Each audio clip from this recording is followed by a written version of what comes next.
मैं विनय कुमार, आप देख रहे हैं महुआ टाइम्स। आज अभी हम हैं पटना के आरजेडी कार्यालय के बाहर। कल जिस तरह से आरजेडी के अध्यक्ष लालू प्रसाद यादव का किडनी प्रत्यारोपण हुआ और उनके लिए पूरा देश दुनिया से दुआएं आ रहे थे। अभी मेरे पीछे कुछ महिला कार्यकर्ता हैं, हम इनसे बात करेंगे। कहा जाता है ना, जो किसी को नहीं बिगाड़े हैं उनको भगवान भी नहीं बिगाड़ सकते हैं। और कल सफल किडनी प्रत्यारोपण हो गया और कहीं ना कहीं एक बेटी ये जताई है, जो बेटी ही सबसे ज़्यादा दान दे सकती है, और वो बेटी रोहिणी आचार्य है जो अपनी एक किडनी अपने पिता को दान किए। हम कुछ महिला कार्यकर्ता से बात करेंगे। मैडम, जिस तरह से कहा जाता है जो किसी को न बिगाड़े, ये कहावत है, जो किसी को ना बिगाड़े उनको कोई नहीं बिगाड़ सकता, सही है क्या? बिल्कुल बिल्कुल। और जैसे हमारे जो सर हुए लालू यादव जी, आदरणीय हम लोगों के गार्जियन, वो हमारे सिर्फ अपने इंडिया में, अपने बिहार में ही नहीं, ऑल ओवर वर्ल्ड में उनका नाम है और पूरा वर्ल्ड उनके लिए दुआ कर रहा है कि वो जल्द से जल्द ठीक हो जाए।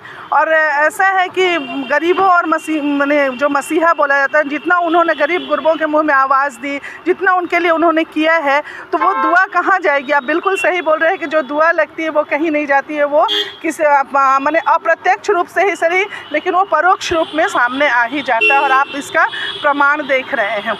कहीं ना कहीं लालू प्रसाद यादव के लिए पूरे देश दुनिया के लोगों को जो प्यार था और जिस प्यार के लेके कल जो किडनी प्रत्यारोपण होना था, उसके लिए पूरा देश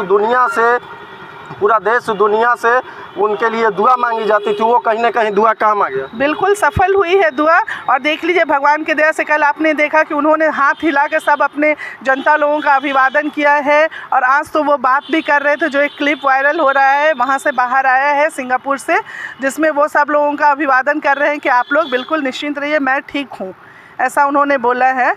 तो ये तो प्रत्यक्ष दिख रहा है कि दुआ काम कर गई है। और एक बेटी जिसका जितनी भी प्रशंसा की जाए कम है, क्योंकि उस बेटी ने एक अपने शरीर के एक अंग का दान और महादान किया है, और वो अपने पिताजी का जान बन गई, जिससे उनको एक लंबी आयु मिली। भगवान करे दोनों पिता और पुत्री दीर्घायु हों, यही मेरी। हम बात कर रहे थे रोहिणी आचार्य जी का, जो रोहिणी आचार्य वो दिखाए हैं कल अपने पिता को किडनी दान देके, जिससे हर बेटी को मनोबल और आत्मशक्ति बढ़ सकता है। हम बात करते हैं रोहिणी आचार्य जिस हिसाब से अपने पिता को किडनी दान दिए हैं, क्या ये मतलब एक तो इतिहास रच दिए हैं, जो बेटी ही है जो सब कुछ कर सकती है। क्या लगता है इसको देख के आगे ही जो भी बेटी है, जो भी लड़के, उनका आत्मशक्ति या आत्मबल बढ़ेगा? बिल्कुल बिल्कुल, हम लोग का बहुत ज़्यादा आत्मशक्ति बढ़ गया है और मैं बहुत खुश हूँ कि वैसी बेटी को उन्होंने जन्म दिया था। लोग बेटी को मारना चाहते, गर्भ में आने से पहले ही उसे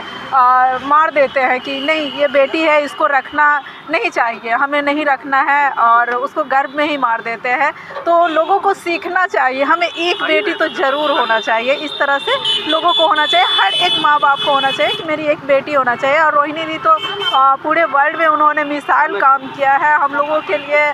मैम, जिस हिसाब से पिछले 4-5 सालों से लालू यादव जी का तबीयत खराब चल रहा था, अब कहीं ना कहीं उनको शुभचिंतक जो है, उनको मन में ये दिलासा जगी है, जो फिर से लालू यादव स्वस्थ होकर मेरे सामने आए। हाँ बिल्कुल, वो बहुत जल्दी स्वस्थ होकर हम लोगों के बीच में आने वाले हैं, आएंगे।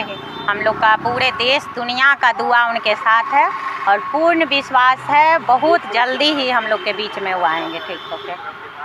जी, आप सुन रहे थे, अभी हम पटना के आरजेडी कार्यालय के बाहर से आपको दिखा रहे थे। लालू यादव के लिए जो भी कल से दुआ मांगी जा रही थी, वो दुआ सफल हुआ। कहीं ना कहीं उनका कार्यकर्ताओं में उत्साह है, वही कार्यकर्ताओं के दुआ से उनका किडनी ट्रांसप्लांट सफल हुआ है। मैं विनय कुमार, महुआ टाइम्स।